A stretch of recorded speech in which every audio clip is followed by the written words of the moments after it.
Nasaan ang bata?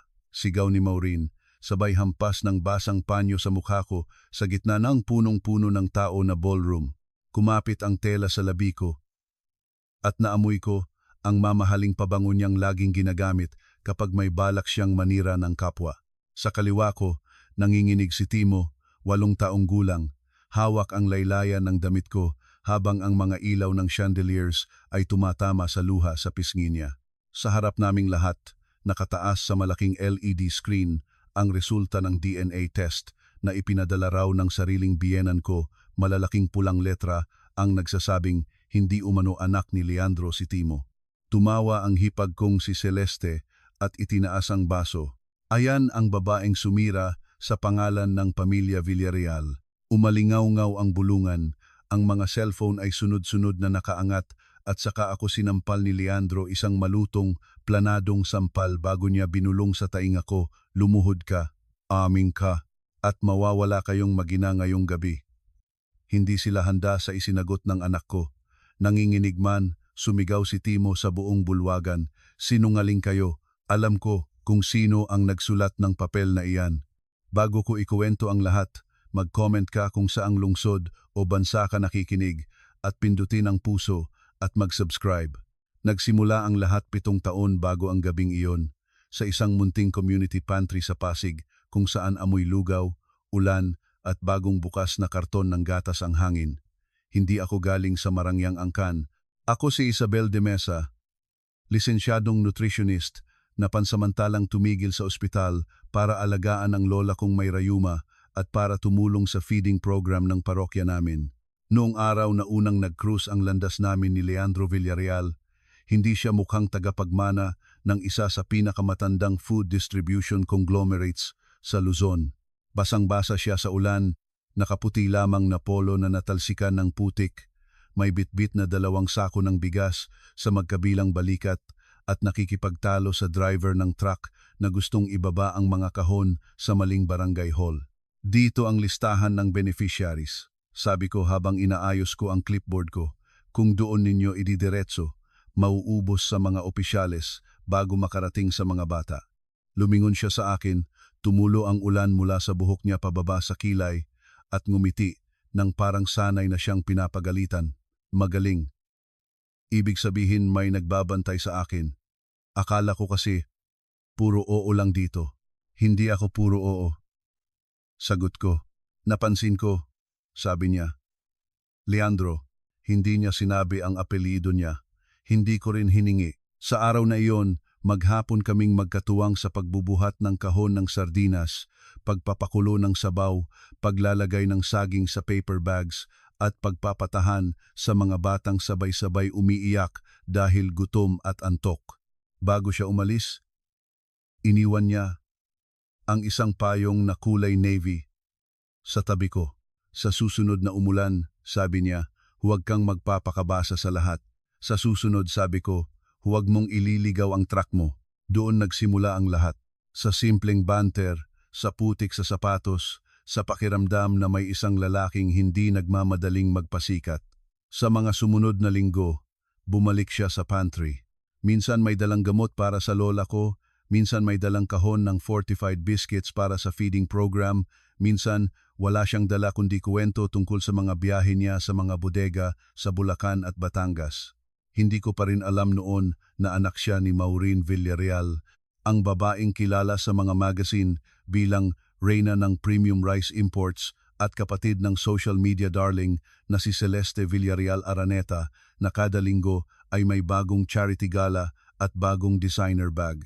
Ang alam ko lang, si Leandro ang unang lalaking nakinig sa akin ng buo kapag nagkukuwento ako tungkol sa mga batang malnourished sa relocation sites. Hindi siya nagsasabing nakakalungkot para matapos ang usapan. Nagtatanong siya ng ano ang kailangan, sino ang dapat kausapin, ano ang pwedeng gawin na hindi puro press release. Pinaniwala niya kung iba siya sa mga mayayamang nakilala ko na nagpapalitrato lamang sa tabi ng mga bata at uuwi na.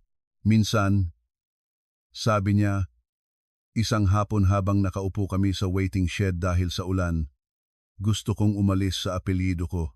Madali sabihin iyan kapag may pera ang apelyido mo.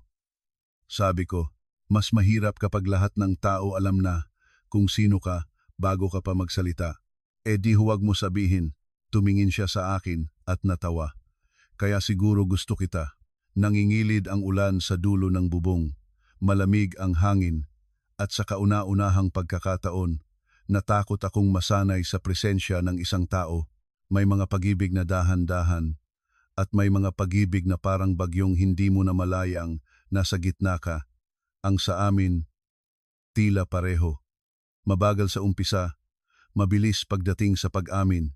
Inabot kami ng 8 buwan bago niya ako dinala sa isang lumang bahay sa San Juan para ipakilala raw sa tiyahin niyang si Tita Belen. Doon ko unang nakita ang tunay na porma ng mundo niya. Sa garahe pa lamang, may 3 sasakyang hindi ko man lang kayang i-pronounce ng tama ang brand. Sa loob, malamig ang marmol, makakapal ang kurtina, at may portrait sa dingding ng mga Villarreal na nakahanay na parang royal family. Bakit hindi mo sinabi? Tanong ko sa kanya nang makita ko ang family name sa frame. Hindi siya makatingin agad sa akin, kasi kapag sinabi ko, baka iba na ang tingin mo. Iba naman talaga, sagot ko, kasi sininungaling ka. Hindi kita niloko sa kung sino ako. Hindi mo sinabi kung sino ka. Pareho lang ba iyon? Sa mahihirap, hindi. Sabi ko, sabay atras. Sa mundo ninyo, siguro, kung doon natapos ang lahat, baka mas payapa ang buhay ko. Pero humabol siya sa labas, sa garahe, sa gitna ng tunog ng fountain at hamog ng sprinklers. Isabel, please, sabi niya. Hinawakan ang siko ko. Alam kong mali, pero walang kahit anong naramdaman ko. Para sa iyo ang kasinungalingan. Hindi sapat ang mahal kita kung wala kang tapang sa umpisa. Bibigyan mo ba ako ng pagkakataong itama? Tiningnan ko siya ng matagal. Isa lang. Ginawa naman niya. Dinala niya ako sa bahay nila pagkalipas ng 2 linggo. Hindi na bilang volunteer sa pantry, kundi bilang nobya. At doon ko nakilala ng buo si Maureen ang biyenan. Kung wala pa man akong singsing sa daliri, ay marunong nang tumingin na parang may duming dumikit sa mamahaling carpet. Nasa dining table kami noon, mahaba, makintab, kumpleto sa silverware na hindi ko alam kung alin ang para saan. Maingat akong kumain ng inihaw na sea bass, habang si Celeste naman ay panay ngiti sa akin na wala namang init.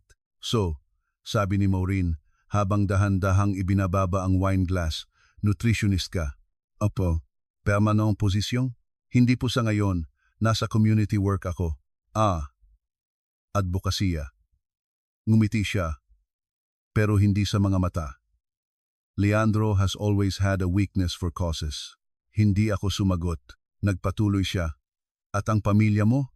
Patay na po ang mga magulang ko. Lola ko na lang po ang kasama ko.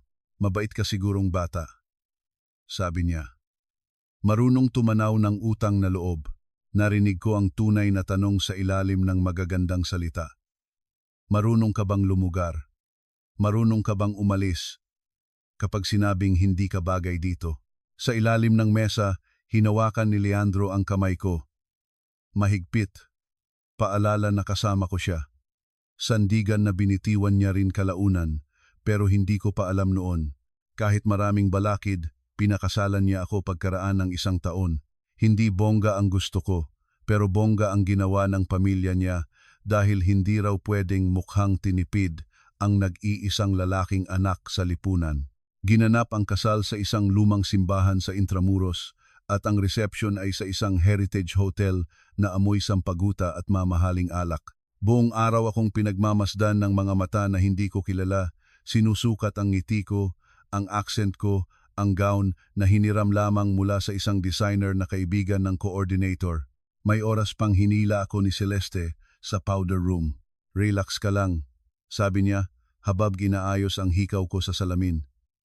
Maraming kamera. Huwag kang masyadong magpakita na nabibigla ka. Huwag kang mag-alala, sabi ko. Sanay akong humarap sa gutom na mga bata. Mas nakakatakot sila kaysa sa mga sosyal mong kaibigan. Saglit siyang natahimik tapos tumawa, may bibig ka pala. Interesante. Pagkatapos ng kasal, Lumipat kami sa isang modernong bahay sa Quezon City na regalo raw ng mga Villarreal, pero kalaunan ko nalaman na nakapangalan pa rin sa trust ng pamilya. Wala palang anumang tunay na akin doon. Pati ang mga pinggan, ang mga ilaw, ang art, sa pader lahat, may paalala na pumasok lang ako sa buhay na hindi akin. Sa unang 2 taon, masaya pa rin kami. Hindi perpekto, pero masaya. Nagtayo ako ng maliit na nutrition consultancy para sa mga paaralan at daycare centers. Si Leandro naman ay unti-unting binibigyan ng mas malaking tungkulin sa Villarreal Foods Logistics. Kapag maganda ang araw, nagluluto kami ng champorado sa gabi at pinapanood ang ulan sa garden lights.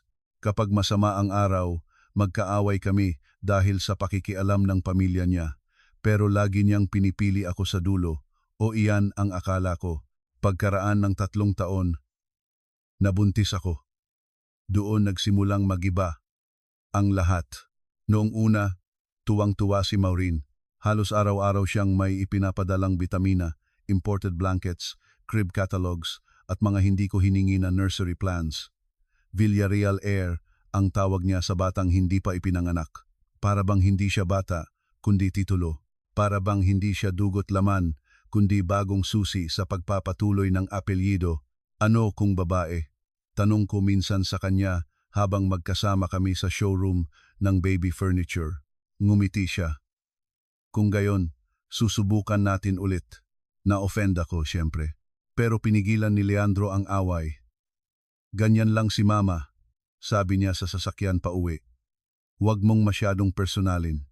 Madaling sabihin kapag hindi sa iyo nakatutok ang bawat ekspektasyon. Nang ipanganak si Timo, hindi tumigil ang pamilya niya sa panghihimasok. Siya ang unang apo ni Maureen, kaya parang nabaliw ang buong angkan sa pag-aangkin sa kanya. May yaya na gusto nila, may pediatrician na gusto nila, may listahan ng mga ninong at ninang na gusto nila. May buwan pang ang ginusto ni Maureen na sa bahay nila muna tumira si Timo para raw mas mabantayan. Tumanggi ako. Doon ako unang sinigawan. Hindi mo naiintindihan ang pangangailangan ng batang may apelidong Villarreal, singhal niya sa akin sa kanilang lanai habang umiinom ang mga bisita sa likod. Ang naiintindihan ko, sabi ko, anak ko siya. Mula noon, lumamig siya sa akin ng lantaran. Hindi na patama, hindi na balot sa ngiti. Kapag may family lunch, ako ang laging may mali. Masyadong simple ang damit ko. Masyadong tahimik si Timo. Masyadong clingy raw sa akin ang bata. Masyado ko raw kinukulong sa ordinaryong buhay ang apo nila. Samantala, si Leandro ay unti-unting naging mas abala. Mas madalas ang meetings, mas madalas ang overnight out of town, mas madalas din ang pagkapikon. Kapag magtatanong ako, bakit 2:00 na ng umaga? Sasabihin niyang, hindi lahat umiikot sa insecurities mo, Isabel. Kapag sasabihin ko namang ayoko munang isama si Timo sa gala ni Celeste, sasagot siya ng gusto lang naman siyang mahalin ng pamilya ko. Parang ako palagi ang kontrabida kapag nagtatanggol ako ng hangganan. Pero ang totoo, hindi si Timo ang may problema sila. Ako. Malinaw iyon sa ika-6 na birthday ni Timo, isang party na may temang dagat at pirates sa isang pribadong resort sa Batangas. Dala-dala namin ang saya ng bata dahil mahilig siya sa mga barko at treasure maps. Ngunit pagdating namin doon, napansin kong hindi simpleng birthday party lang ang inihanda ni Celeste. May media wall, may videographer na pangkasal ang dating. May mga business friends ni Maureen na hindi naman ka-close ng bata. Parang corporate event na may mascot. Bakit may press? Pabulong kong tanong kay Leandro. Feature lang sa lifestyle page, sabi niya. Family branding. Birthday ng anak natin, hindi product launch. Everything is content now, Isabel. Hindi ko pa rin nakalimutan ang sinabi niyang iyon. Bandang hapon, tinawag si Timo sa harap para mag-blow ng candles. Mahiyain ang anak ko. Hindi siya palabiro sa harap ng kamera. Kumapit siya sa binti ko at bumulong. Mama, ayoko po. Luhang-luha siya dahil nakatutok ang 5 kamera at pinapasigaw siya ng speech ni Celeste. Ayaw niya, sabi ko. Tumawa si Celeste sa mikropono. Naku, si Isabel talaga, ayaw turuang maging confident ang bata. Naginitang tenga ko, Celeste, sapat na. Pero si Maureen ang lumapit. Hindi sa akin, kundi kay Timo. Hinawakan niya ang balikat ng bata nang medyo madiin. Villarreal ka. Huwag kang duwag. Natigilan si Timo. Napatakip ako sa kamay ng bata at hinila ko siya palapit sa akin. Huwag niyo siyang takutin. At sa unang pagkakataon sa harap ng maraming tao, tumalim ang boses ni Maureen. Kung marunong ka sanang magpalaki ng batang bagay sa pamilyang ito, hindi kita kailangang panghimasukan. Tumahimik ang buong deck. Sumulyap ako kay Leandro, naghihintay na pumagit na siya. Ang ginawa niya, hinila niya ako sa isang tabi at binulong, "Pwede ba, huwag ka nang gumawa ng eksena. Ako pa ang gumagawa ng eksena." May mga gabi na hindi mo agad mararamdaman na gumuho na ang bahay. Sa amin, parang anay paunti-unti, tahimik pero ubos sa loob. Matapos ang ika-6 na kaarawan ni Timo, mas naging mapagmatyag ang anak ko.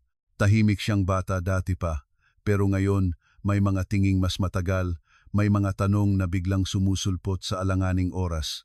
"Mama," tanong niya minsan habang pinapatuyo ko ang buhok niya pagkatapos maligo, "bakit po ayaw sa akin ni Lola Maureen?" "Hindi kanya ayaw," mabilis kong sagot. "Bakit po parang gusto niya akong iba?" Hindi ko nasagot agad iyon.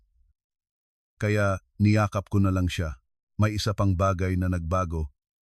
Si Timo nagsimulang mag-drawing ng iisang simbolo sa mga papel niya. Isang maliit na korona na may putol sa gitna. Akala ko noong una random lang, hanggang sa nakita ko ring nakaukot iyon sa isang lumang singsing na suot ni Maureen sa family dinner at sa logo ng isang lumang scholarship foundation ng mga Villarreal na bihira ng gamitin. Pinansin ko iyon kay Leandro. "Simbolo ng lumang family trust iyan," sabi niya habang nagtatype sa laptop. "Bakit?" "Wala lang." Dinodrawing ni Timo. "Baka nakita sa bahay ni Mama." Pero hindi galing sa simpleng pagkakita ang pagkahumaling ng bata. Mas malalim ang tingin niya sa simbolong iyon. Para bang may ibig sabihin na hindi niya masabi. Pagdating ng ika-7 birthday niya, nagpasya akong huwag na munang pasalihin si Timo sa anumang malalaking family event. Simple lang ang ginawa namin merienda sa bahay. Ilang kaibigan niya, kapitbahay, maliit na cake at treasure hunt sa garden. Masaya siya noon. Totoong masaya. At sa gabing iyon, habang inaayos ko ang gift wrappers sa sala, lumapit siya sa akin na may hawak na maliit na kahong galing kay Maureen. Hindi pa namin binubuksan ang mga regalo ng mga Villarreal dahil sanay na akong laging may pasaring nakasabay ang bawat mamahaling kahon. "Buksan po natin ito?" tanong ni Timo. Binuksan ko. Sa loob, may silver compass na pang-display at isang card na may sulat kamay ni Maureen para sa batang kailangang matutong hanapin kung saan talaga siya nababagay. Nanginig ang daliri ko sa card. "Itatabi na lang natin," sabi ko. "Mama," sabi ni Timo, "galit po ba si Lola?" "Hindi. Mali lang talaga siya ng paraan. Sa totoo lang, noon pa lang naramdaman kong may mas masama pang paparating at saka dumating ang gabi ng engagement anniversary ni Maureen at ng yumao niyang asawa, isang taunang charity gala na ginaganap nila sa isang hotel sa BGC at dinadagsa ng mga politiko, celebrities at mga negosyanteng gustong makunan ng litrato sa tabi ng apelyidong Villarreal. Ayokong pumunta. Ngunit iginiit ni Leandro, "Kailangan natin." Sabi niya habang nag-aayos ng cufflinks sa salamin. "Mahalagang makita ng board na buo ang pamilya. Board mo o imahe mo. Pareho. Pwedeng minsan, kami naman." Huminga siya ng malalim at lumingon sa akin. "Isang gabi lang ito, Isabel. Please, wag mo na akong pahirapan. Parang ako na naman ang may utang." Isinama namin si Timo dahil iyon daw ang gusto ni Maureen, family presentation, sabi ni Celeste sa tawag. Mula pa lang sa kotse, balisa na ang anak ko. Nakabarong siyang kulay cream. Tahimik, yakap ang maliit na sketchbook niya. Pagdating sa ballroom, halos masilaw ako sa dami ng ilaw at kislap, crystal chandeliers. Sampaguita installations. Isang mahabang stage na may malaking screen ng family montage. Sa bawat slideshow, paulit-ulit ang salitang legacy. Hindi ko gusto ang gabing ito, bulong ni Timo. Konti lang anak, sabi ko. Tapos uuwi rin tayo. Ngunit bago pa kami makapagpahinga sa mesa, nagsimula na ang mga kakaibang tingin. May mga babaeng nagbubulungan habang nakatingin sa akin. May lalaking biglang tumatahimik kapag dumadaan ako. Naramdaman ko ring ilang beses akong kinunan ng litrato ng hindi ko kilalang photographer. Tiningnan ko si Celeste. Nasa entablado siya, abala sa pag-aayos ng program flow, ngunit nang magtama ang mata namin ay ngumiti siya ng masyadong matamis. Doon pumasok sa dibdib ko ang malamig na kutob. Huwag kang lalayo sa akin, sabi ko kay Timo. Hindi pa nagsisimula ang pangunahing programa ay tinawag na si Leandro sa stage ni Maureen para sa family acknowledgement. Nakaayos siya, mabango, kagalang-galang eksaktong imaheng gustong-gusto ng pamilya niya. Mula sa ibaba, pinapanood ko siyang magsalita tungkol sa responsibilidad, pagpapatuloy at mga susunod na henerasyon. Minsan naiisip ko, ang pinakamahuhusay magsinungaling ay iyong kabisado ang tunog ng katotohanan. Pagkatapos ni Leandro, si Maureen ang umakyat sa entablado. Bitbit niya ang isang slim folder. Bilang pasasalamat sa lahat ng sumusuporta sa aming foundation. Sabi niya sa mikropono, nais kong magbahagi ng isang napaka-personal na katotohanan ngayong gabi. Isang katotohanang nagdulot ng sakit sa aming pamilya, ngunit naniniwala akong ang dignidad ay nagsisimula sa pagharap sa totoo. Nanlamig ang mga palad ko. Maureen, bulong ko, halos nakatayo na, ngunit huli na. Sa isang senyas niya, nagbago ang nasa screen. Hindi na family montage. Isang scanned document. Laboratory header. Mga pangalan. Isang box na nakabold. Probability of paternity, 0%. May humiyaw. May oh my God. May kamera na agad lumingon sa akin. Naramdaman kong humigpit ang kamay ni Timo sa akin. Hindi ko gustong gawin ito. Sabi ni Maureen na kunwari nanginginig ang boses. Ngunit bilang ina at tagapangalaga ng pangalan ng aking yumaong asawa, kailangan kong protektahan ang aming pamilya laban sa panlilinlang. Tumayo ako. Anong kalokohan ito? Humakbang si Celeste patungo sa stage, dramatikong may luha sa mata. Ate Isabel, sana ikaw na lang mismo ang nagsabi bago kami umabot dito.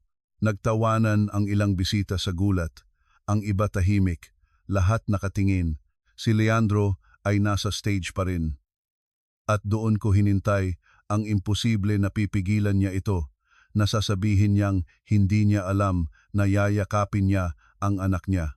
Sa halip, dahan-dahang bumaba mula sa stage, lumapit sa amin at tumigil sa harap ko na parang hukom. Totoo ba? Tanong niya, malakas sapat para marinig ng mga malapit. Hindi ako makapaniwala. Leandro, baliw ka ba? Anak mo si Timo. Kung gayon, patunayan mo, malamig niyang sabi. Parang nabiyak ang dibdib ko. Nang hindi ako agad nakapagsalita dahil sa sobrang gulat, sumingit si Maureen. Ayan, katahimikan. Iyan ang sagot ng isang babaeng may tinatago, at iyon ang sandaling lumapit siya sa akin at hinampas ang panyo sa mukha ko. Isang insultong nakaimpake sa kilos na mukhang disente. Sumunod ang boses niya, matalim. Lumuhod ka at humingi ka ng tawad sa pamilyang niloko mo. Huwag niyo po si Mama, sigaw ni Timo. Ngunit si Leandro, na dating lagi siyang kinakarga kapag natatakot, si Leandro, na dating nagpapanggap na halimaw sa ilalim ng kumot para patawanin siya, ay siyang nanigas at saka ako sinampal.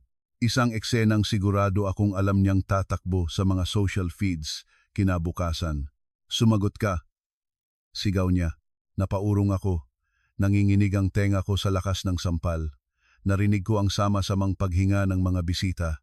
Sa dulo ng bulwagan, may mga staff na hindi makatingin sa amin at saka ko narinig ang boses ni Timo. nanginginig man pero malinaw. Sinungaling kayo, sigaw niya. Alam ko kung sino ang nagsulat ng papel na iyan.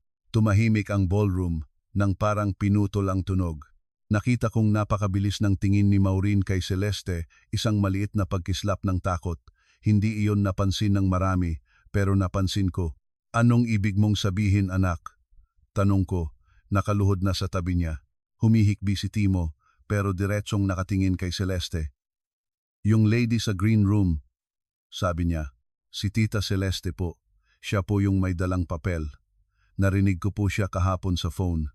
Sabi niya, hindi mahalaga kung totoo, basta may letterhead at signature.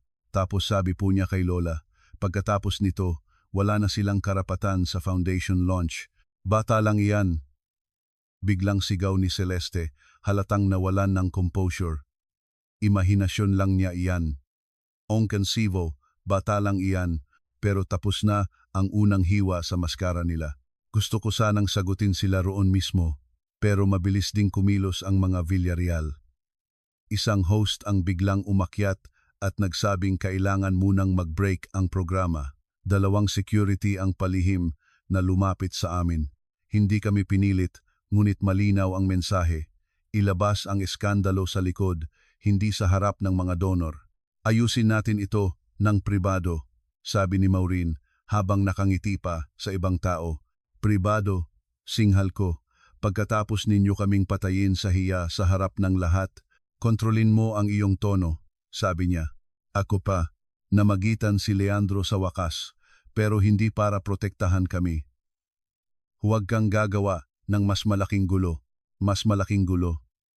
Natawa ako, pero puro puot na iyon. Sinira ninyo ang pagkatao ng anak natin sa harap ng buong ballroom. Kung walang kasinungalingan, walang masisira. Nang sandaling iyon, may pumutok sa loob ko, hindi iyak, hindi sigaw, isang malamig na desisyong hindi na ako magmamakaawa sa lalaking handang ipamukha sa anak niya na disposable kami kapag kailangan ng pamilya niya. Kinuha ko ang kamay ni Timo. Uuwi tayo, ngunit bago kami makalabas, may tumawag mula sa likod. Ma'am Isabel, isa sa mga junior event coordinators, babae, kabadong-kabado, hawak ang tablet niya. May file po akong nakita sa shared print station. Akala ko po para sa AV, pero nanginginig ang kamay niya habang ipinapakita ang screen sa akin. Sa folder name pa lamang nanlamig ako, Reputation CLE NAP, YD. May draft press statement. May suggested captions para sa social media leaks. May linya pa na ang pamilya ay kumilos dahil sa kalungkutan, hindi kalupitan. Bago ko pa mabasa lahat, mabilis iyong inagaw ni Celeste. Confidential documents iyon. Confidential? Sabi ng coordinator na biglang napalakas ang loob. Ako po ang pinagprint niyo niyan kahapon, ma'am. At muli, umalingaw-ngaw ang bulungan. Sa puntong iyon, hindi na nila kayang pigilan ang pinsala. Dinala ko si Timo palabas ng ballroom, dumadaan sa mga mata ng mga taong kanina lang ay nakangiti sa amin sa photo wall. Sa elevator lobby, nanginginig ang anak ko. Mama, totoo po bang ayaw na sa akin ni Papa? Ayan ang tanong na pumunit sa akin ng lubusan. Lumuhod ako sa harap niya. Makinig ka sa akin, Timo. Wala sa iyo ang mali. Wala. Naiintindihan mo. Bakit po niya ako tinignan na parang hindi niya ako kilala? Niyakap ko siya ng mahigpit. Kasi mahina siya. Hindi dahil may mali sa iyo. Akala ko uuwi lang kami at magtitiis sa sakit. Hindi ko alam na gabing iyon din magsisimula ang mas malaking digmaan. Pagdating namin sa bahay, may dalawang itim na SUV sa labas. Nasa sala si Maureen, Celeste, at si Attorney Nardo Villarreal, pinsan nilang abogado, na para bang sila ang mga mayari ng hangin doon. Nakatayo si Leandro malapit sa bar cart, hindi na mukhang embahador ng family values kundi isang taong pagod na pagod sa pinili niyang kasamaan. Paano kayo nauna rito? Tanong ko. May mga susi kami sa bahay na ito, sabi ni Maureen. Huwag mong kalimutan kung kaninong trust nakapangalan. Kinabahan ako agad. Anong gusto ninyo? Anong gusto ninyo? Umupo si Attorney Nardo at inilatag ang ilang papel sa mesa. Simple lang. Para maiwasan ang matagal na iskandalo, lilipat muna kayo ni Timo sa condo unit sa Mandaluyong na ibibigay ng pamilya. Pansamantalang kaayusan, habang isinasagawa ang legal na paglilinaw tungkol sa legalidad ng bata. Napatingin ako kay Leandro. Hindi ka siguro seryoso, siya ay tahimik. Leandro, sa wakas, nagsalita siya. Pumayag ka na, Wisabel, para hindi na lumaki pa. Hindi ko maalala kung paano ko nakuha ang lakas para tumawa sa gitna ng ganoong kadiliman. Lumaki pa, pagkatapos ninyo kaming ipako sa kahihiyan sa harap ng daan-daang tao. Si Timo ay pagkakalooban ng suporta, sabi ni Maureen. Basta huwag mong ipilit ang lugar ninyong wala dito. Anak ko iyan, hindi project plan. Sa ngayon, sabat ni Nardo, may sapat kaming basehan para humiling ng pansamantalang paghihiwalay ng tirahan at pagsusuri ng bata. Pagsusuri? Sigaw ko. Anong klasing mga tao kayo? Si Timo ay nakayakap na sa likod ko noon. Nararamdaman kong nanginginig siya at saka siya nagsalita. Maliit ang boses pero malinaw. Ayoko po sumama sa inyo. Tumingin si Maureen sa kanya na parang hindi bata kundi hadlang. Hindi ikaw ang masusunod. Humakbang ako sa harap niya. Subukan mo. Muli, ang inaasahan kong kampi si Leandro ay siyang bumasag sa natitirang pag-asa ko. Baka, mas mabuti munang sa amin si Timo. Hindi ako huminga ng ilang segundo. Ulitin mo, hanggang luminaw ang lahat. Luminaw? Lumapit ako sa kanya. Kaninong DNA test? Kaninong lab? Sinong kumuha? Saan? Kailan? Wala tayong pinirmahang consent, Leandro. Pwedeng kumuha sa toothbrush, buhok. Ano pa man, sabi ni Celeste na halatang nadulas. Lumingon ako agad sa kanya. So inaamin mong may kinuha kayong sample nang walang pahintulot? Hindi ko sinabing, sinabi mo, tahimik. Masyadong tahimik. Kahit si Nardo ay napatingin kay Celeste na halatang inis. Doon ko naisip, hindi ito basta galit o class prejudice. May agenda sila, mas malaki, mas planado, at kung ganoon, hindi kami pwedeng manatili sa bahay na iyon. Huwag kayong gagalaw, sabi ko. Kukunin ko lang ang gamit namin. Ngunit habang paakyat ako sa hagdan, sumunod si Leandro. Sa landing sa gitna, hinila niya ang braso ko. Huwag mo nang pahirapan ang lahat, mahinang sabi niya. 1 taon lang. Bakit? Singhal ko. Ano bang talagang kailangan ninyong ayusin? Tumingin siya sa ibaba, saka sa akin. Sa unang pagkakataon sa gabing iyon, may nakita akong takot sa mukha niya, hindi hiya. Takot. Please, sabi niya. Huwag mong hukayin ang hindi mo kayang harapin. Mas takot ako sa katahimikan mo. Binitiwan niya ako. At doon ko nakitang mahina siya, hindi dahil nagkamali siya, kundi dahil pinili niya ang maling panig at hindi na marunong umatras. Mabilis akong nagimpake ng ilang damit, mga gamot ni Timo, school records, at ang lumang kahon ng mga dokumentong iniwan sa akin ng lola ko. Habang ginagawa ko iyon, may narinig akong maliliit na yabag. Si Timo, hawak niya ang sketchbook niya at ang silver compass ni Maureen. Mama, sabi niya pabulong, may gusto po akong ipakita. Binuksan niya ang sketchbook. Sa gitnang pahina, may drawing ng simbolong corona na may putol sa gitna at sa ilalim nito ay 3 stick figures, isang batang lalaki, isang matandang babae na may malaking hikaw at isang babaeng may mahabang buhok na hawak ang folder. May nakasulat pa sa gilid sa sarili niyang sulat, The Broken Crown Room. Anong ibig sabihin nito? Tanong ko. Taas po sa bahay ni Lola, sabi niya. Yung room na bawal pasukan. Narinig ko po sila roon minsan, sabi ni Lola. Kapag lumabas ang tungkol sa tunay na dugo, mawawala sa atin ang chairmanship. Tapos, sabi ni Tita Celeste, hindi namin hahayaang maagaw ng batang iyan ang lahat dahil lang sa isang lumang sikreto. Nanginig ang tuhod ko. Tunay na dugo. Ang pagiging lehitimo raw ni Timo ang pinagdududahan nila. Ngunit bakit sila magsasalita tungkol sa tunay na dugo na para bang sila ang may kinatatakutang mabunyag? At ano ang mawawala kay Maureen sa chairmanship? Chairmanship saan? Sa foundation? Sa kumpanya? Sa family trust? Ang naisip kong iyon ay masyadong mabigat para sabihin agad, ngunit si Sigrid ay mas mabilis sa akin. Posible, sabi niya habang naglalakad kami pabalik sa kotse, na hindi tunay na biological child ng matandang Villarreal si Leandro. Kung ganoon, mawawala ang bloodline claim ni Maureen. At kung may lumang panuntunan ng pamilya na galing sa direktang bloodline lang ang chairmanship, malaking problema iyon. Pero bakit si Timo? Dahil si Timo ang susunod na lalaki sa linya. Kung mapatunayang peke ang pagkaapo niya, nawawala ang claim ng branch ninyo at mas lalong ligtas si Maureen. Mas mainam din kung sa gitna ng iskandalo, kayong magina ang lalabas na sinungaling. Parang bumagsak ang buong kisame ng nakaraan sa ibabaw ko. Ang lahat ng pangmamata ni Maureen, ang obsesibo niyang pakikialam kay Timo, ang paulit-ulit niyang pagbanggit sa apelyido, ang try again if it's a girl, ang family branding, lahat iyon ay hindi dahil mahalaga si Timo sa kanya bilang apo. Mahalaga siya bilang panganib. Pero paano ito patutunayan? Sumagot ang pagkakataon nang hindi namin inaasahan.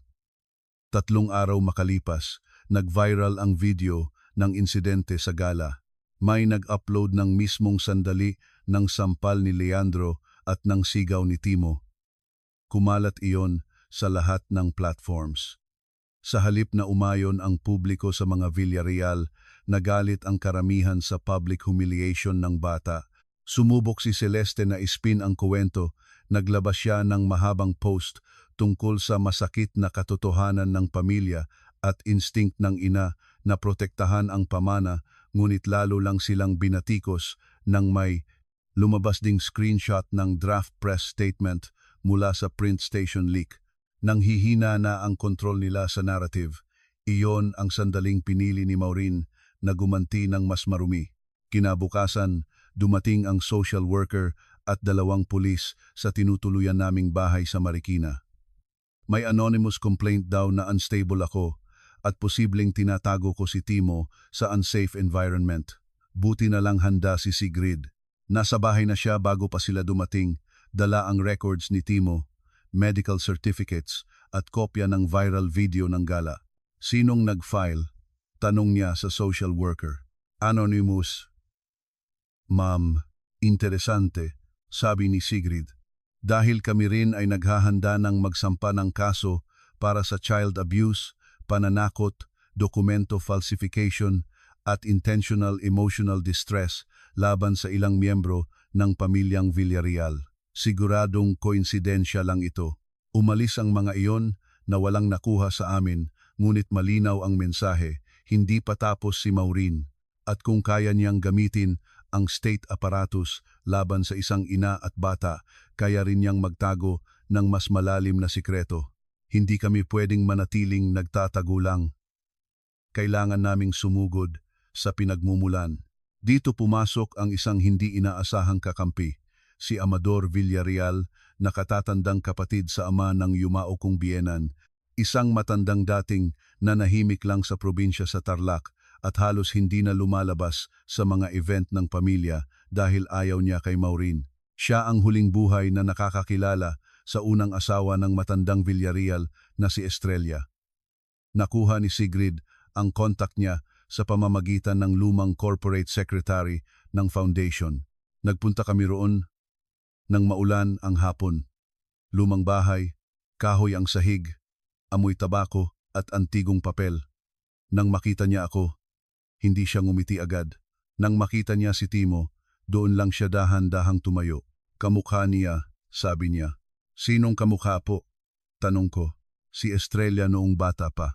Sa mga mata, umupo kami sa sala niya na puno ng lumang larawan. Dahan-dahang inilabas ang katotohanan na parang isang sugat na ilang dekadang tinakpan. Si Estrella, sabi niya, ay nanganak ng isang batang lalaki. Buhay ang bata nang dalhin palabas ng maternity wing, pero pagkalipas ng 6 na oras, ipinahayag sa pamilya na namatay raw sa respiratory collapse. Hindi naniwala si Estrella. Nagwala siya. Sinabi niyang may ipinagpalit. Napalunok ako. May ebidensya po ba? Wala noon. Nabangga siya ng kotse. Makalipas ang ilang buwan at namatay rin. Isinara ang usapan. Pagkatapos ng ilang taon, pinakasalan ng kapatid ko si Maureen. Biglang may anak na si Maureen si Leandro na ipinanganak daw sa ibang bansa dahil nagkakomplikasyon sa pagbubuntis. Walang nagtanong ng malalim dahil gusto ng pamilya ng katahimikan. Napatitig ako kay Timo. Tahimik lang siya, hawak ang juice box na inabot sa kanya ng katulong, nangangatog ang boses ko. Sa tingin ninyo? Sa tingin ko, sabi ng matanda, may batang kinuha noon. Pero hindi ko alam kung si Leandro ba ang batang iyon o kung may ibang kwento sa likod. Ang alam ko lang, maraming taong kumita at nakinabang sa pananahimik. Si Sigrid ay tahimik, ngunit nakikita ko sa mata niyang nagkakalkula na siya. May alam ba kayong records? Tanong niya. Sumandal si Amador at tumingin sa kisame na parang naghahalungkat ng alaala. May lumang maternity hospital sa Manila na nagsara na. Saint Aurelia Women's Center. Doon nangyari ang lahat. May isang madre doon noon na kaibigan ni Estrella. Kung buhay pa siya, baka siya na lang ang may natitirang memorya. At dahil wala kaming ibang landas, hinanap namin ang madre. Hindi na siya nasa ospital siyempre, ngunit may naiwang trail sa isang kumbento sa Laguna. Sister Pilar na ngayon ang pangalan, 80 taong gulang na, mahina na raw ang pandinig, ngunit matalas pa ang alaala kapag tama ang tanong. Nagpunta kami roon nang walang dalang press, walang drama, dala lang ang pag-asang may makakapagdugtong ng sirang kasaysayan. Noong una, ayaw niya kaming kausapin, ngunit nang ipakita ni Timo ang drawing ng broken crown at nang sabihin ni Amador sa sulat niya na oras na para itama ang ninakaw, pinapasok niya kami sa maliit niyang silid. Hindi ko maibabalik ang mga taon, sabi ni Sister Pilar. Pero baka maibigay ko ang katotohanang ilang taong kinuyom. Nagkuwento siya ng putol-putol, ngunit malinaw ang ubod. Noong gabing nanganak si Estrella, may isa pang babaeng dinala roon ng palihim mahina, wala raw sapat na pambayad. May dalang sanggol na ipinanganak ng maaga at halos hindi na nailigtas. Si Maureen iyon. Kilala raw ng isang administrator dahil may koneksyon sa isang mayor sa Cavite. Ayon sa madre, nagkaroon ng kaguluhan sa nursery, may clerical switch, may pirmahan sa likod ng records, at kinabukasan, iba na ang mga wrist tag. Pinatahimik daw ang ilang staff. Ang iba ay binigyan ng pera. Ang isang nurse ay biglang umalis ng bansa. Hindi ko nakita mismo ang pagpapalit, sabi ni Sister Pilar. Pero nakita ko ang mga papel na pinilit pirmahan ng admin at narinig ko ang pagiyak ni Estrella nang sabihin niyang hindi ito ang anak ko. Nasaan po ang mga papel? Tanong ni Sigrid. Matagal kaming tiningnan ng madre bago siya dahan-dahang tumuro sa lumang trunk sa ilalim ng kama. May tinago ako. Kopya lang. Dahil duwag ako noon, pero hindi ko kinayang tuluyang isuko.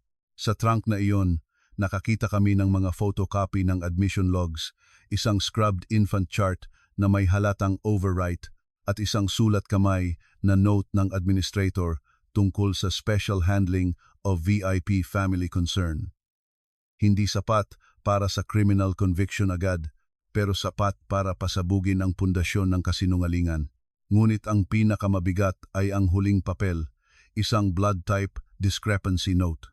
Ang recorded blood type ni sanggol ni Estrella Villarreal sa initial chart ay hindi pwedeng maging kapareho ng final chart based sa documented types ng mga magulang.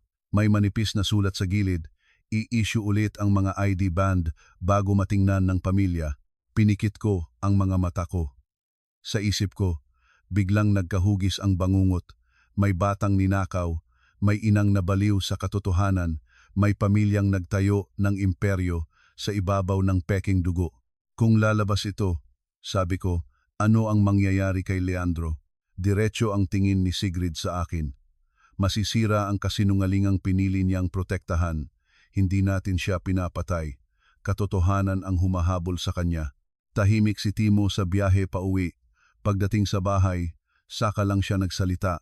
Mama, sabi niya, ibig sabihin po ba hindi totoong apo si Papa ni Lola Estrella? Posibleng hindi. E di po, bakit galit sila sa akin?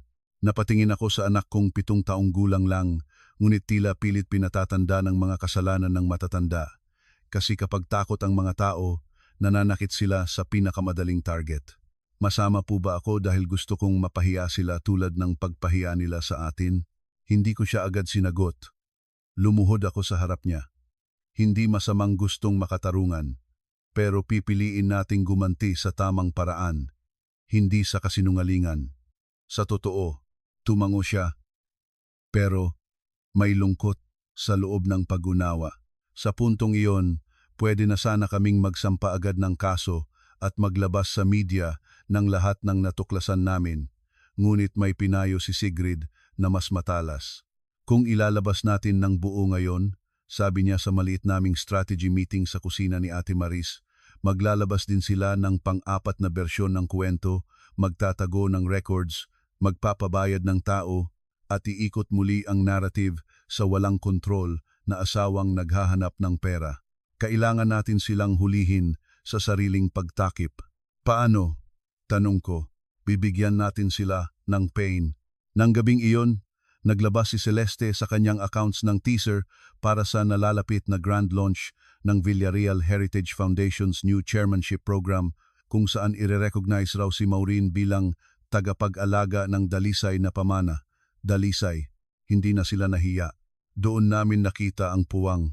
Sa lumang bylaws ng foundation na nakuha ni Amador, may probisyon na ang chairmanship ay automatikong mapupunta sa nabubuhay na direktang dugong apo ni Estrella Villarreal kapag napatunayan ang linya at kung may anomalya sa kasalukuyang linya. Hindi iyon na-activate sa loob ng mga dekada dahil ipinagpalagay ng lahat na maayos ang succession. Ngunit kung mabubuksan ang tanong sa dugo, hindi lang imahe ang mawawala kay Maureen, pati posisyon, access sa endowment at voting block sa foundation board. May iba pang direktang dugong apo ba? Tanong ko. Doon ibinaba ni Sigrid ang susunod na twist na matagal na pala niyang hinihintay kumpirmahin. Meron, sabi niya, at dito mas lalong kakabahan si Maureen. Ayon sa partial records mula kay Sister Pilar at sa discrete verification ni Sigrid sa Civil Registry Anomalies, malaki ang posibilidad na ang totoong sanggol ni Estrella ay hindi namatay. May informal adoption trail na lumitaw sa Davao pagkaraan ng 2 buwan, pinamagitan ng isang pari at isang midwife. Ang batang iyon ay lumaking may ibang pangalan at nagkaroon ng anak, at ang anak na iyon, isang babaeng guro sa General Santos, na hindi alam ang pinanggalingan ng lolo niya, ay buhay pa. Kung mapatunayang siya ang linya ni Estrella, sabi ni Sigrid, wala nang kahit anong kapit si Maureen sa naratibong dalisay na pamana. Napahawak ako sa gilid ng mesa, so may totoong linya. Buhay.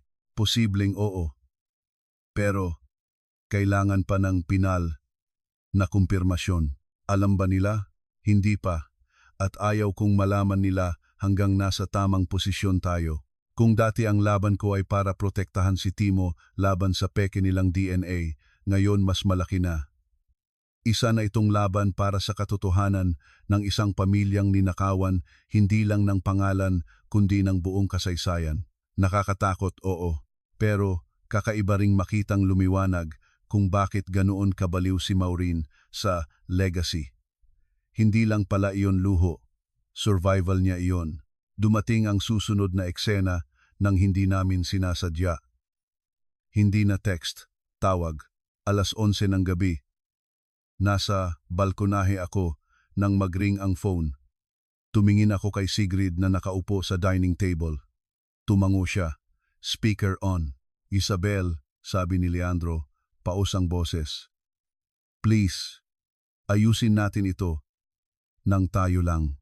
Tayo lang? Parang gala. Alam kong mali ang nangyari. Mali? Iyon ang tawag mo sa pagpahiya sa anak mo? Huminga siya. Wala kang alam sa pinipilit nilang gawin. Kung gayon sabihin mo, tahimik siya ng ilang segundo. Tapos, mababa ang boses niya. Mayroon silang mga dokumento. lumang dokumento. Kung lalabas iyon, babagsak ang lahat, hindi lang si Mama, pati ako. Bakit? Dahil hindi ka tunay na Villarreal sa dugo, walang sumagot sa kabilang linya. Pero sapat ang katahimikan. Leandro, sabi ko, alam mo na, mahina siyang napamura. Hindi mahalaga, hindi mo naiintindihan. Buong buhay ko iyon, buong pangalan ko, at kaya mong sirain ang buhay ng anak mo para diyan. Hindi ko planong umabot sa ganoon, pero umabot. Huminga siya ng magaspang. Makinig ka, handa akong ipa-withdraw ang lahat. Peke ang test. Aaminin ko, basta ibigay mo sa akin ang anumang hawak mo tungkol sa lumang records. Nanlamig ang likod ko. Hindi siya humihingi ng tawad. Nakikipag-trade siya. May alam ka rin ba kung sino ang tunay na linya? Tanong ko, bigla siyang tumahimik ulit. Masyadong tahimik. Leandro, please. Sabi niya sa wakas, kahit para kay Timo. Kapag lumabas ito, hindi na lang si Mama ang kalaban mo, pati board, pati media, pati mga taong nawawalan ng pwesto at pera, hindi ka nila titigilan. Tinuruan mo na akong huwag matakot sa mayayaman, sabi ko. Akala mo lang hindi ko natutunan. Ibababa ko na sana nang marinig ko ang pinakaayaw kong marinig mula sa lalaking minahal ko. Kung hindi kita mapipigilan, mapipilitan silang kunin si Timo. Nanigas ang katawan ko. Ano, hindi sa paraan na iniisip mo. Custody, pagsusuri, boarding arrangement. Naghahanda sila. Sila, hindi ka kasama? Bumagsak ang maskara niya sa isang pangungusap. Hindi mo alam kung gaano kalala si Mama kapag desperado. Hindi, alam ko na. Ibinaba ko ang tawag. Nanginginig ang daliri ko. Tahimik ang kusina pagkatapos. Si Sigrid ay hindi nagmukhang nagulat. Nagiging lito siya, sabi niya. At kapag pumutok siya, mas magiging marahas si Maureen. Mas marahas pa. May press conference ang foundation launch sa Biyernes, hindi ba? Tanong niya. Doon natin sila haharapin, hindi sa social media, hindi sa leak, sa mismong entabladong gusto nilang gamitin para linisin ang pangalan nila. Nang walang babala. May babala sila, sabi niya. Ikaw, ang sumunod na 2 araw ay parang paghahanda sa bagyo. Tinawagan ni Sigrid ang ilang board members ng foundation na alam niyang matagal nang may duda kay Maureen, ngunit tahimik lang dahil sa takot o pakinabang. Hindi niya sinabi agad ang lahat. Sapat lang para tiyaking dadalo sila at hindi mawawala sa oras ng pagsabog. Tahimik ding kinausap ang National Bureau of Investigation tungkol sa forged lab report at document tampering. Ayaw muna naming gawing kriminal na palabas ang lahat bago ang tamang sandali, pero handa ang mga tao. Samantala, si Timo ay patuloy na tahimik ngunit mapagmatsyag. Isang hapon, habang pinipilit kong ngumiti sa kanya, habang gumuguhit siya sa dining table, nagtanong siya, Mama, pupunta po ba tayo sa Biyernes? Now, matatakot po ba ako? Tinitigan ko siya ng diretso. Oo, pero hindi tayo mag-isa. Tumango siya. Iyon ang pinakamabigat. Walang inang gustong gamitin ang boses ng anak sa laban ng matatanda. Pero ang katotohanan, maraming piraso ng kasong ito ay buhay dahil sa kanya. Hindi kita pipilitin, sabi ko. Gusto ko po, kasi ako po ang pinahiya nila at kasi ayokong magsinungaling sila ulit. Niyakap ko siya ng matagal. Minsan, ang tapang ng bata ay hindi nakikita sa lakas ng sigaw, kundi sa desisyon niyang magsalita kahit nanginginig. Dumating ang Biyernes na maalinsangan ang umaga at sobrang lamig ng venue. Sa isang malaking hall sa Makati, ginanap ang launch ng renewed era ng Villarreal Heritage Foundation. Sa backdrop, isang ginintuang korona na buo, walang putol, halatang sinadya. Sa stage, may mga bulaklak, mahahabang talumpati at backdrop video ni Maureen na bumibisita sa mga paaralan, yumayakap sa matatanda, nagbibigay ng scholarship, isang buong palabas ng kabutihan. Nasa backstage holding room kami ni Timo kasama si Sigrid at 2 board members na tahimik na kakampi. Wala pang nakakaalam na naroon kami, maliban sa organizer na kinausap ng legal team sa huling minuto. Sa kabilang side ng stage, naririnig ko ang boses ni Celeste na masigla, profesional, kontrolado. Ngayon, sabi niya sa mikropono, pinaparangalan namin ang katatagan, katotohanan at ang kadalisayan ng pamana. Muntik akong matawa sa kapal. Sa cue ni Sigrid, ipinakita sa akin ng isang board member ang agenda packet. Sa dulo ng program, may special recognition kay Maureen bilang undisputed matriarchal custodian. Dito sana nila isasara ng formal ang narrative. Dito rin namin sila dudurugin. Lumipas ang unang 30 minuto sa mga speech, AVP at palakpakan. Pagkatapos, inihayag ni Celeste, bago po natin ibigay ang pagkilala kay Mama, nais naming magbahagi ng maikling pahayag tungkol sa mapanirang isyong ipinupukol sa aming pamilya nitong mga nakaraang araw. Tumayo si Sigrid. Ngayon, sumunod ako, hawak ang kamay ni Timo. Lumabas kami sa gilid ng stage habang nagsasalita si Celeste tungkol sa masakit ngunit kinakailangang mga hangganan. Una niya akong nakita, naputol ang boses niya. Sumunod niyang nakita si Timo. At nang makita niya si Sigrid na may hawak na makapal na sobre, literal na nawala ang kulay sa mukha niya. Nagkaroon ng kaguluhan sa harap, bulungan, mga cellphone na naman, mga kamera na naman. Ngunit ngayon, hindi ako ang umatras. Magandang tanghali, sabi ni Sigrid, lumapit sa podium nang hindi humihingi ng pahintulot. Bilang tagapayo ni Ginang Isabel de Mesa Villarreal at ng menor de edad na si Timo, hinihingi namin ang agarang pagwawasto ng mga pahayag na ginawa sa huling public event ng pamilyang Villarreal at ang suspensyon ng anumang recognition proceeding hanggat hindi nililinaw ang seryosong pandaraya sa loob mismo ng Foundation at pamilya. Seguridad, singhal ni Celeste. Ngunit hindi gumalaw ang seguridad. Naroon na kasi ang 2 NBI agents sa likod ng hall, nakasibilyan, ngunit halata sa tindig. Mabagal na tumayo si Maureen mula sa front table. Nakakulay perlas siya, pulidong-pulido, ngunit kita ko ang panginginig ng panga niya. Hindi ito ang tamang lugar. Talagang tamang lugar ito, sagot ni Sigrid. Kasi dito ninyo gustong linisin ang kasinungalingan. Lumapit ako sa podium. Ang hall ay punong-puno ng taong dating hindi ko kilala at ayaw ko ring kilalanin, pero sa sandaling iyon parang iisa lang ang mukha nila, mga saksi. Ang DNA report na ipinakita sa charity gala, sabi ko, hawak ang mikropono nang di ko pinapansing nanginginig na pala ang kamay ko, ay peke. Walang record ang laboratorio, may huwad na pirma, huwad na pinagmulan ng file at illegal na sample collection. Lahat ng ito ay nasa affidavit na hawak na ng aming tagapayo at ng autoridad. May sumabog na bulungan, may mga board members na nagsimulang mag-usap-usap. Nakita kong tumingin si Maureen kay Leandro na nasa pangalawang row. Nakatayo siya ngayon, parang handang sumugod o tumakbo. Hindi ko alam. Hindi lang iyon, sabi ko. May dahilan kung bakit nila ginamit ang anak ko bilang target. Hindi para protektahan ang katotohanan, kundi para takpan ang mas matandang kasinungalingan. Tigilan mo ito, sigaw ni Maureen, ngunit si Timo ang humila sa manggas ko. Mama, bulong niya.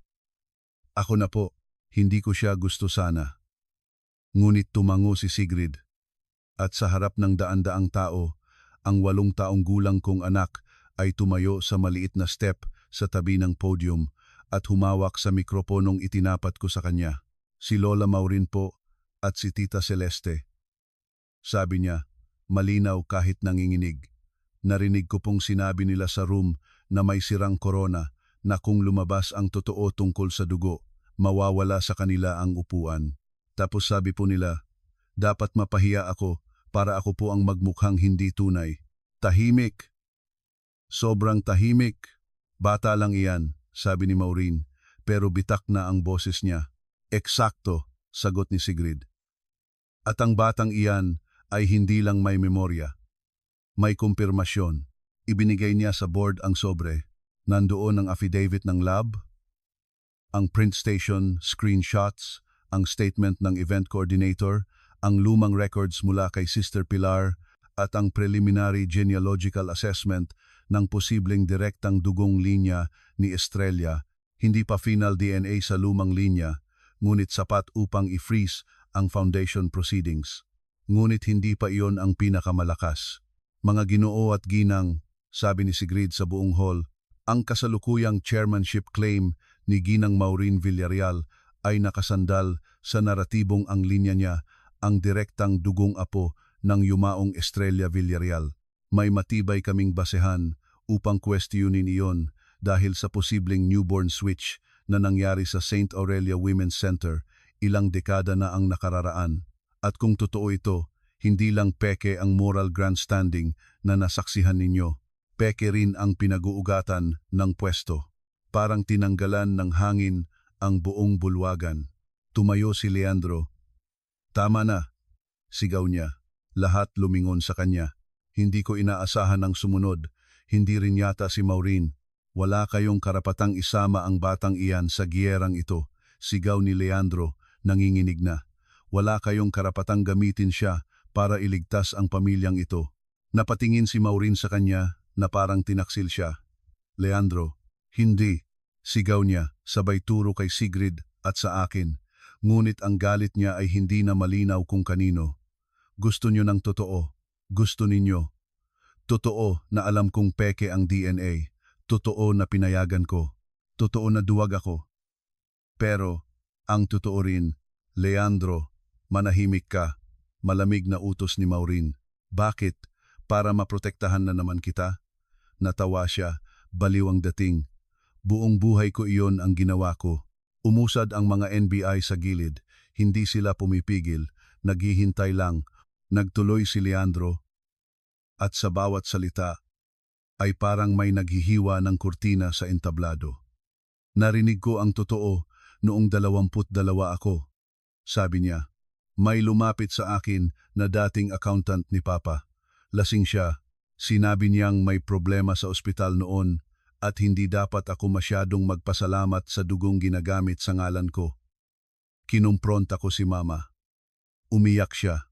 Sabi niya, kung mahal ko siya, hindi ko sisirain ang pamilyang nagpalaki sa akin. Pinili kong maniwala na kahit ano pa ang totoo, kami pa rin ang pamilya. Pero nang lumabas sa board na posibleng i-audit ang bloodline clauses sa foundation, nagpanik si Mama. At nang nakita niyang si Timo ang susunod sa linya sa public image at impluensya, sinabi niyang mas madaling sirain ang bata kaysa buksan ang nakaraan. Napatakip ang ilang babae sa bibig nila. May isang board member na tuluyang napaupo. Leandro, sigaw ni Celeste, tumigil ka. Alam mo rin, bulyaw niya, ikaw ang nagpagawa ng report at iyon na ang ganap na pagkawasak. Hindi dahil sa ebidensya, kundi dahil sa sarili nilang dugo na ayaw nang magtago. Nagtaas ng kamay si Maureen, halatang gusto pa ring kontrolin ang lahat. Magsisinungaling ang isang lalaking unstable at emosyonal na minanipula. Ngunit sinabayan siya ni Sigrid. Tama na.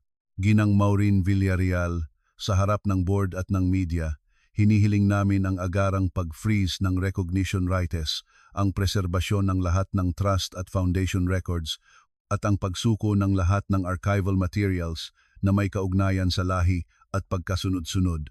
At dahil sa dokumentadong pagpapahiya ng bata, pandaraya at malisyosong paggawa ng peking istorya, aasahan ninyo ang formal na paghahabla.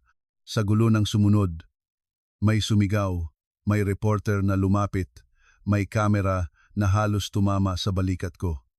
Hinila ko si Timo palayo sa gitna at pabalik sa holding room. Naririnig ko pa sa labas ang sunod-sunod na tanong. Ginang Villarreal, totoo bang may hospital switch? Foundation Board, isususpinde ninyo ba si Maureen? Pagpasok namin sa maliit na silid, doon lang bumigay ang tuhod ko. Naupo ako sa sahig, nanginginig sa pagod, takot, galit, lahat. Umupo si Timo sa harap ko. Tapos na po ba? Tanong niya. Hindi pa. Sabi ko, pilit ngumiti. Pero hindi na tayo tahimik. Mahigpit niya akong niyakap. Hindi ko po gusto si Papa ngayon. Napapikit ako. hindi mo kailangang pilitin ang sarili mo. Lumipas ang mga susunod na linggo na parang sunod-sunod na alon.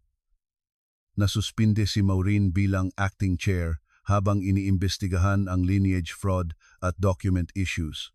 Naghain kami ng civil at criminal complaints kaugnay ng forged DNA report, illegal collection at public emotional abuse of a minor. Si Celeste ay pinatawag sa hearing dahil sa direkta niyang paglahok sa paggawa ng peking istorya at pagkakalat nito. Sumabog ang mga lumang records sa media at kahit hindi pa final lahat, sapat na iyon para mabasag ang diwata nilang reputasyon. Ngunit ang pinakamasakit na yugto ay hindi sa korte, hindi sa hearings, hindi sa TV interviews na tinanggihan ko lahat. Nasa loob iyon ng maliit na therapy room kung saan unang umiyak si Timo nang walang tunog habang gumuguhit ng ballroom na walang mukha ang mga tao. Nandoon ako sa gilid, gusto kong basagin ang buong mundo para lang hindi siya matutong matakot sa mga ilaw. Mama, sabi niya minsan pagkatapos ng session, kapag po ba may nagsabing hindi nila ako gusto, mawawala po ba ako? Tumigil ang hininga ko. Hindi. Kahit sino pa sila, kahit si Papa, at doon ko naunawaan. Ang tunay na laban ko ay hindi para manalo sa apelyido o sa foundation, para itanim sa anak ko na ang dangal niya ay hindi nakadepende sa pagtanggap ng pamilyang handang ibenta siya para sa posisyon. Sa gitna ng lahat, may isa pang pirasong kailangang tapusin, ang totoong linya ni Estrella. Sa tulong ng korte at ng independent genealogical team, natunton ang pamilya sa General Santos. Ang guro roon si Miriam Salonga ay apo ng lalaking ampon na may kapansin-pansing tugma sa circumstantial trail mula sa maternity switch. Hindi siya mayaman, hindi siya naghahabol ng spotlight. Noong unang kinausap siya ni Sigrid, ang sabi niya lang, kung may ninakaw sa lolo ko noon, hindi ko kailangan ng pera. Gusto ko lang malaman kung sino siya talaga. Nagkita kami ni Miriam makalipas ang ilang buwan sa isang tahimik na chapel garden sa Tagaytay, malayo sa media. Dala niya ang lumang rosaryong minana niya sa lolo niya at isang kupas na sobre na may simbolong korona na may putol sa gitna, parehong simbolong iginuguhit ni Timo. Doon ako kinilabutan. Para bang ang mga bata at alaala ang tunay na marunong maghanap ng katotohanan. Hindi ko alam kung paano hahawakan ito, sabi ni Miriam habang magkaharap kami sa bench. Bigla na lang may tumawag at sinabing baka hindi pala aksidente lang ang pagampon sa lolo ko. Hindi ko rin alam, sabi ko ng totoo, pero alam kong may mga batang nasaktan para lang mapanatili ang kasinungalingan ng matatanda. Tumingin siya kay Timo na naglalaro ng tahimik sa damuhan. Ang final DNA at kinship analysis sa linya ni Miriam ay inabot ng ilang linggo pa. Nang lumabas, iyon ang pako sa kabaong ng lumang kasinungalingan. Hindi man ito agad pinatunayan ng absolute history ang lahat ng switch mechanics. Malinaw na hindi ang linya ni Maureen ang direktang dugong apo ni Estrella. Ang branch ni Miriam ang may pinakamalakas na verified biological continuity. Nang lumabas iyon sa board at sa korte, bumagsak ang natitirang kontrol ni Maureen. Sa araw ng formal na desisyon ng board, hindi ako dumalo. Nasa school recital si Timo. Mas pinili kong marinig siyang malimaili ang nota sa maliit na entablado kaysa panoorin ang mga taong minsang sumira sa amin na mawalan ng titulo. Nalaman ko na lang sa tawag ni Sigrid. Tapos na, sabi niya.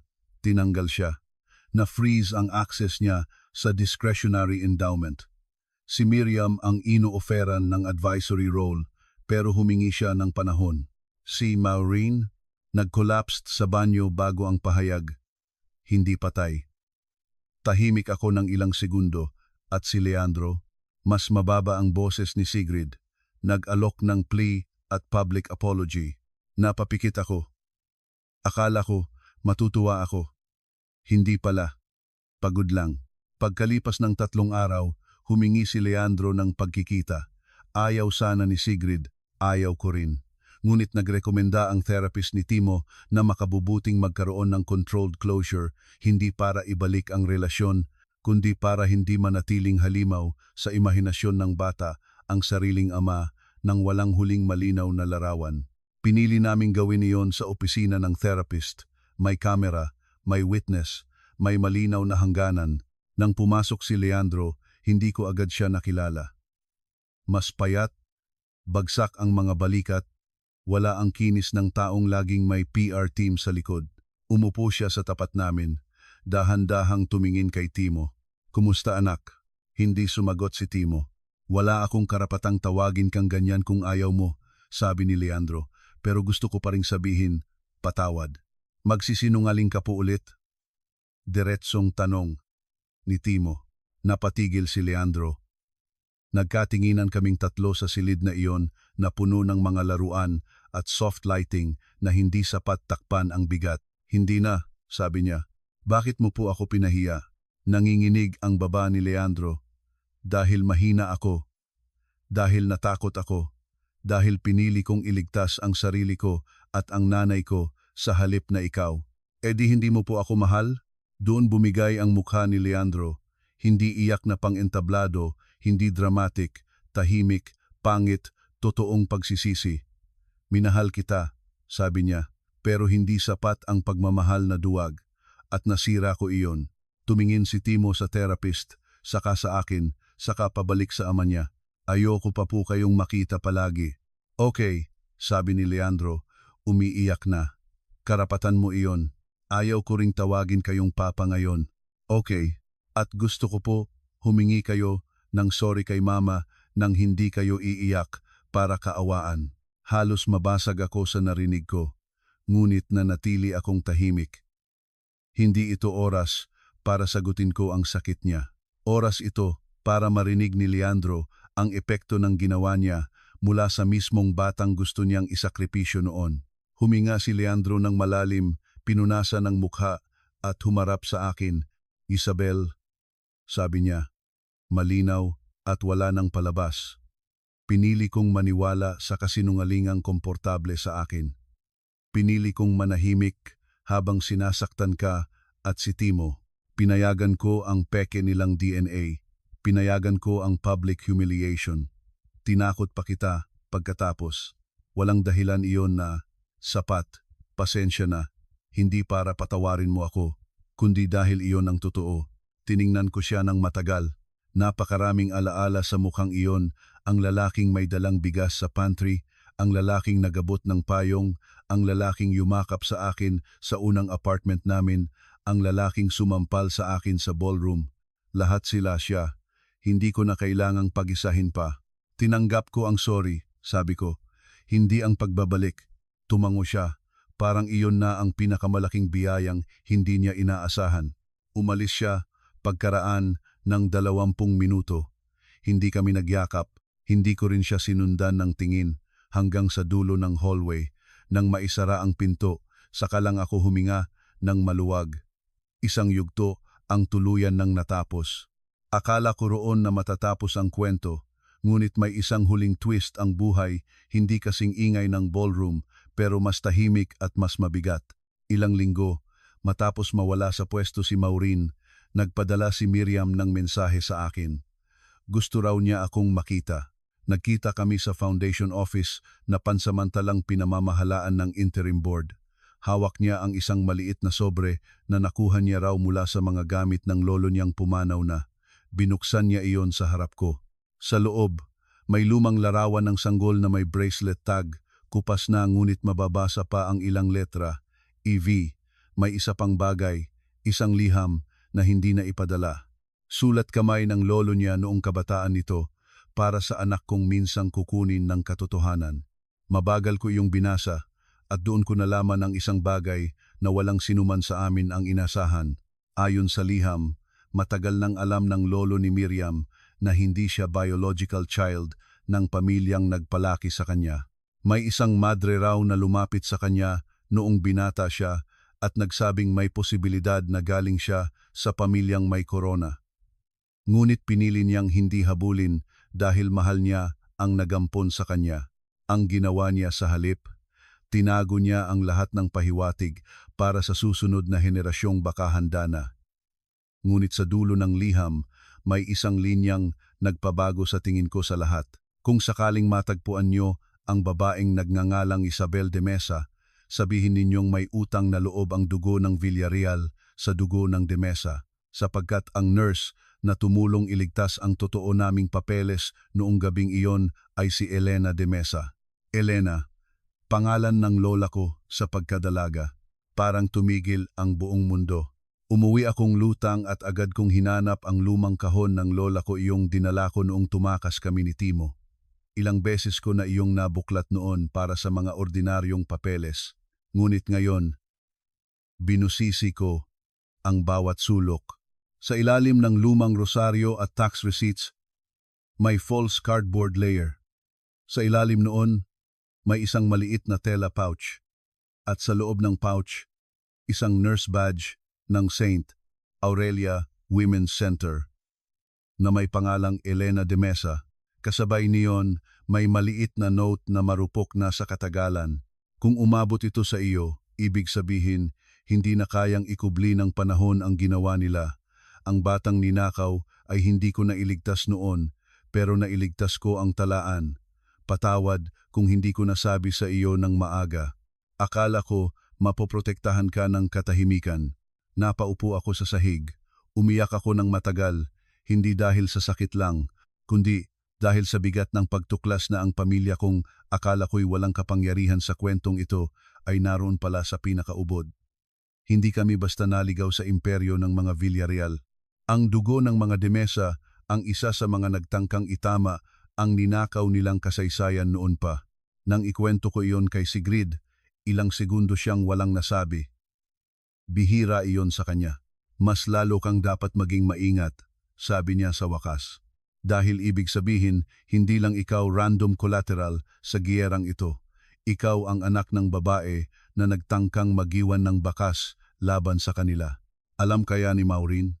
Kung alam niya, mas may dahilan siya para wasakin ka mula pa noon. Biglang nagkaroon ng bagong kulay ang lahat ng panggigipit niya sa akin. Baka hindi lang niya ako minamata dahil mahirap ako. Baka may naalala siyang pangalan. Baka may lumang anino na bumalik sa anyo ko. Baka kaya ganoon na lang ang galit niyang mabuhay ako sa loob ng apelyido nilang tinahi ng kasinungalingan. Hindi na namin itinulak sa public spectacle ang note ng lola ko. Sapat na ang ebidensya na nasa board at korte. May mga katotohanang hindi kailangang gawing tabloid para maging totoo.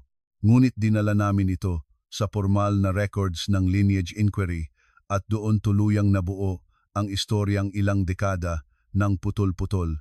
Sa huli, si Maureen ay hindi nakulong sa kasong gusto ko sana noong unang gabi. May mga kaso, oo. May liabilities, oo. May reputasyong nawasak, lahat. Ngunit ang pinakamalaking parusa niya ay marahil hindi legal. Ito ay ang makita sa harap ng buong mundong ang kadalisayan na buong buhay niyang ipinagyabang ay itinayo sa pagnanakaw ng bata, panlilinlang sa asawa, pananakot sa anak, at pagpapahiya sa apo. Unti-unting nawala ang mga kaibigan niya sa events, nawala ang mga imbitasyon, nawala ang bigat ng pangalan niyang dati sapat para patahimikin ang lahat. Lumipat siya sa isang tahimik na bahay sa Tagaytay, ayon sa balita, at bihira ng makita. Si Celeste naman ay natabunan ng sarili niyang reputasyon. Kahit saan siya mag-post tungkol sa charity, may mga comment na, nasaan ang peke mong DNA? Si Leandro ay hindi ko na binalikan. May supervised pathway para kay Timo kung sakali sa hinaharap, ngunit mabagal, maingat at sa kondisyon ng bata. Minsan may liham siyang ipinapadala, walang drama, simpleng updates, minsan drawing materials o libro. Hindi ko pinipilit si Timo na sagutin. Kapag handa siya, siya ang pipili. Ang mahalaga, hindi na ako nagdedesisyon mula sa takot. Samantala, si Miriam ay tumanggi sa full ceremonial chairmanship ng foundation. Ayoko ng trono kung ganoon ito kabigat, sabi niya. Sa halip, pumayag siyang maging historical at ethics advisor habang inayos ang bylaws at ginawang mas transparent ang buong pondo. Nang tanungin niya ako kung gusto kong sumali sa Child Welfare Committee, natawa ako. Pagkatapos ng lahat, doon din tayo babagsak, sabi ko, sa mga batang dapat protektahan. Kaya doon ako nagsimula muli, hindi bilang Ginang Villarreal, hindi bilang babaeng viral sa video ng kahihiyan, bilang Isabel de Mesa, anak ng apo ng nurse na nag-iwan ng bakas, ina ng batang tumangging patahimikin, at babae na natutong ang dugo ay hindi automatikong pamilya at ang pamilya ay hindi automatikong ligtas. Lumipat kami ni Timo sa isang mas maliit, ngunit mas maliwanag na bahay sa Antipolo. Walang grand piano, walang imported na chandelier, walang staff na takot magsalita. May maliit na hardin, may kalderong sabaw na madalas nakasalang, may mga guhit ni Timo sa ref at may katahimikang hindi nakakatakot. Bumalik ako sa trabaho, nagtayo ako ng programang pagnutrisyon at trauma support para sa mga batang dumaan sa domestic public shaming at custody conflict. Kaunti lang sa simula ang pondo, pero dumami rin ang donors ng tahimik. Hindi dahil sa drama ko, kundi dahil sa husay at pangangailangan. Isang hapon, halos isang taon matapos ang ballroom disaster, umuwi si Timo galing eskwela na may hawak na certificate para sa storytelling contest. Hindi siya dati sumasali sa mga ganoon. Dati, takot siya sa entablado. Ngayon, nakangiti siya. "Mama," sigaw niya mula sa gate. "Nanalo po ako." Tinakbo ko siya at niyakap ng mahigpit. "Anong kinuwento mo?" Tinaas niya ang certificate. "Tungkol po sa batang hindi nawala kahit sinabi ng matatanda na mali siya." Napaluha ako, siyempre. "At anong ending?" "Yung bata po, hindi naging hari, hindi rin naging mayaman sa dulo, pero natuto po siyang magsalita ng hindi natatakot."